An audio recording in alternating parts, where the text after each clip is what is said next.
అన్నా బాలకృష్ణ గారి డాకు మహారాజ్ టీజర్ ఎలా అనిపించింది మీకు? చాలా బాగుందన్న. తన ప్రీవియస్ మూవీస్తో కంపేర్ చేసుకుంటే ఎక్కడా లేని విజువల్స్ అయితే ఈ సినిమాలో ఉన్నాయి. విజువల్స్ కంప్లీట్గా విజువల్స్తో నడిపించారు అసలు. తనకైతే బాగా యాక్ట్ అయింది. సీనియర్ హీరోస్లో ఇలాంటి క్యారెక్టర్ తనే చేయగలరు, బాలకృష్ణ చేయగలరు అన్న ఒక మార్క్ అయితే పడింది. అండ్ విజువల్స్ అయితే ఎక్స్పెక్ట్ చేయలేదు. ఏదో ఒక ఒక పొలిటికల్ కానీ లేదంటే ఒక ఫ్యాక్షన్ బ్యాక్డ్రాప్లో తీసుకుంటారు అనుకున్నాం, కానీ ఈ లెవెల్ విజువల్స్ అయితే ఎక్స్పెక్ట్ చేయలేదు. ఒక హాలీవుడ్ రేంజ్ విజువల్స్ అయితే ఉన్నాయి ట్రైలర్లో, టీజర్లో. అండ్ మూవీ కూడా అదే లెవెల్లో ఉంటుందన్న ఎక్స్పెక్టేషన్స్ చాలా ఉన్నాయి. అంటే బాలకృష్ణ గారు బొట్టు పెట్టుకొని ఒక సీన్ ఉంది కదా, అది ఎలా అనిపించింది? అది కొంచెం తన ప్రీవియస్ మూవీస్తో కంపేర్ చేసుకుని అనిపించింది, కానీ మేబీ అక్కడ ఫ్లాప్ అయినా సరే ఇక్కడైతే టార్గెట్ మిస్ అవ్వదు అనుకుంటున్నాం. మేబీ సంక్రాంతికి గట్టిగానే కొడతాడు అనిపిస్తుంది బాలయ్య బాబు అయితే. అంటే ఇప్పుడు బాలయ్య గారు అంటేనే సంక్రాంతికి వచ్చి హిట్స్ కొడుతూ ఉంటారు కదా, అంటే మీకు ఎలా అనిపించింది?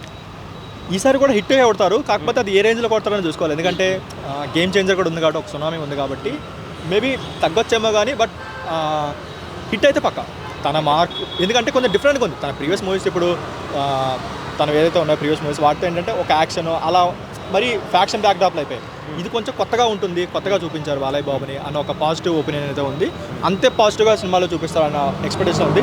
ఏమాత్రం కొంచెం ఓకే బాలయ్య బాబు నుంచి ఒక కొత్త సినిమా వచ్చింది అన్న టాక్ వస్తే మాత్రం సంక్రాంతి బ్లాక్ బాస్టర్ అయితే అయ్యింది. తన కెరియర్లో బిగ్గెస్ట్ హిట్ అయ్యే ఛాన్సెస్ చాలా వరకు ఉన్నాయి. ఒక్కటేంటంటే కొత్తగా ఉంది అన్న ఒక కొత్త పాయింట్ వస్తే తప్ప